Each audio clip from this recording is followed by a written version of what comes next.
Kung bago ka pa lang sa aking channel, huwag mo naman kalimutang mag-subscribe at hit ang notification bell para ma-update kayo sa mga susunod ko pang mga videos. Salamat.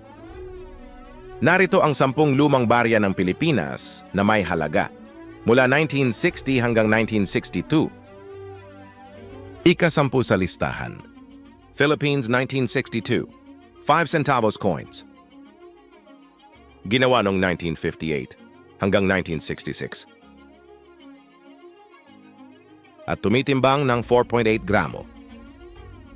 Gawa sa brass, 80% copper at 20% zinc. At ito ay nagkakahalaga ng 80 pesos kada isang barya o higit pa depende sa kalidad nito.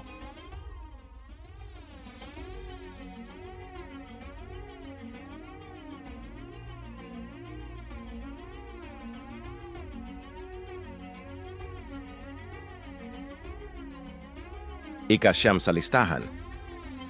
Philippines 1962, 25 centavos coins. Ginawa noong 1958 hanggang 1966. At tumitimbang ng 5 gramo. Gawa ito sa nickel brass, 70% copper, 18% zinc at 12% nickel. At ito ay nagkakahalaga ng 112 pesos. O higit pa depende sa kalidad nito.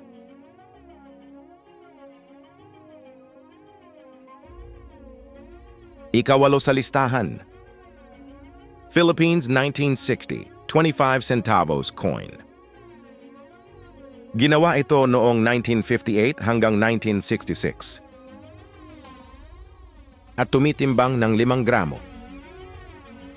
Gawa ito sa nickel brass, 70% copper, 18% zinc, at 12% nickel. At ito ay nagkakahalaga ng 126 pesos. O higit pa depende sa kalidad nito.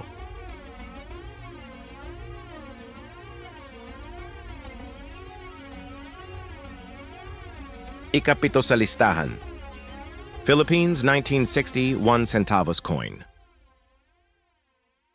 Ginawa ito noong 1958 hanggang 1963. At tumitimbang ng 308 gramo. Gawa ito sa brass, 95% copper at 5% zinc.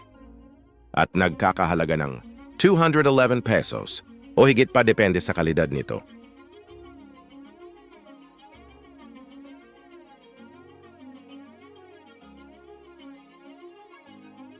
Ika-6 sa listahan. Philippines 1962, 10 centavos coin. Ginawa ito noong 1958 hanggang 1966. At tumitimbang ng 2 gramo. Gawa ito sa nickel brass, 70% copper, 18% zinc at 12% nickel. At nagkakahalaga ng 280 pesos. Kada isang barya o higit pa. Depende sa kalidad nito.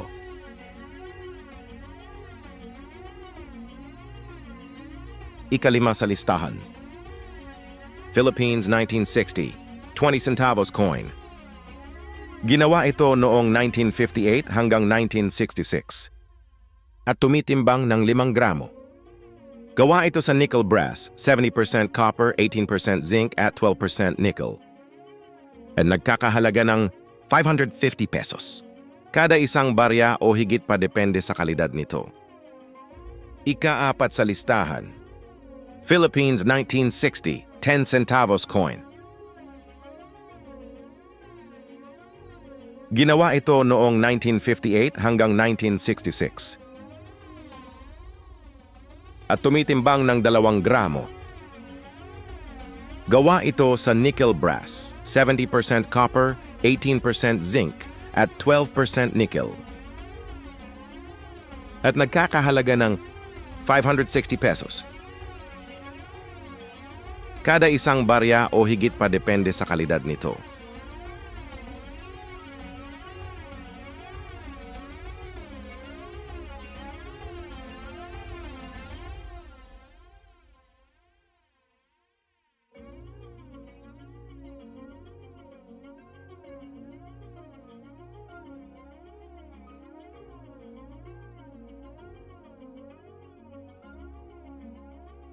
Ikatlo sa listahan. Philippines 1960 5 centavos coin. Ginawa ito noong 1958 hanggang 1966. At tumitimbang ng 4.8 gramo. Gawa ito sa brass, 80% copper at 20% zinc.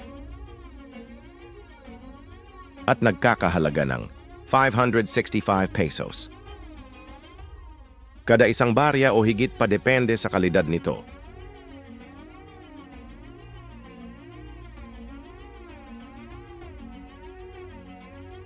Ikadalawa sa listahan. Philippines 1961 1 peso coin.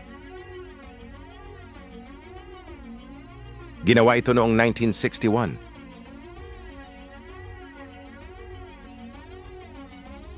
At tumitimbang ng 26 gramo.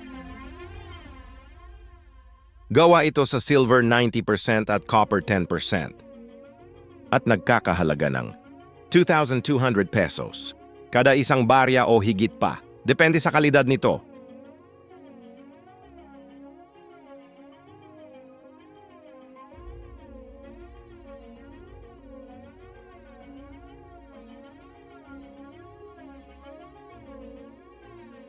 Una sa listahan.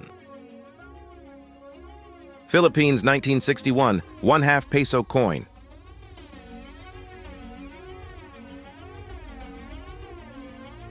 Ginawa ito noong 1961. At tumitimbang ng 12 gramo. Gawa ito sa silver 90% at copper 10%. At nagkakahalaga ng 6,200 pesos. Kada isang barya o higit pa depende sa kalidad nito.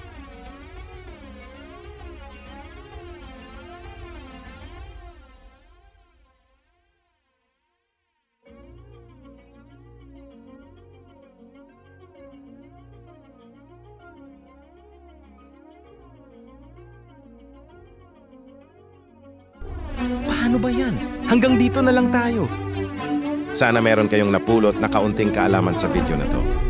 Maraming salamat sa inyong panonood at pakikinig. Maraming salamat. Paalam!